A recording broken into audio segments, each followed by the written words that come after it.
can China，叮叮叮叮叮叮叮叮叮叮叮叮叮叮叮。阿哥，夠鐘轉台睇新聞啦！係喎，夠鐘睇男神主播咯喎，睇下今日講咩先。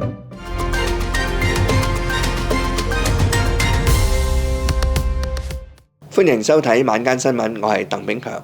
詳細嘅新聞內容，政府喺今年2月14日刊憲修訂危險藥物條例，將製作太空油毒品嘅原材料伊托米茲同埋3種可以作替代品嘅類似物列為毒品。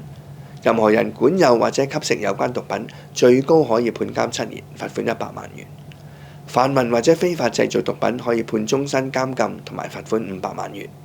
政府刊憲後呢，執法部門已經破獲多宗太空油毒品個案。我哋而家睇下相關嘅報導。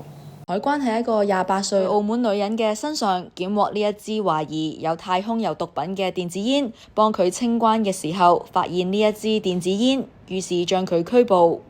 警方喺天水圍搗破太空油毒品製造工場，檢獲懷疑伊托米茲同太空油毒品煙彈，拘捕2男1女。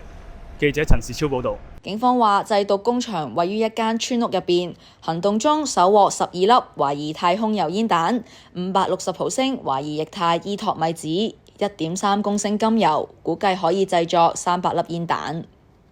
當局強調，除咗加強執法之外呢，嚟緊都會去到大中小學舉行各類型有關禁毒嘅公眾教育活動，加強年輕人對太空油毒品嘅認知同埋防範。呢節新聞報導完畢，再會。拜拜鄧主播。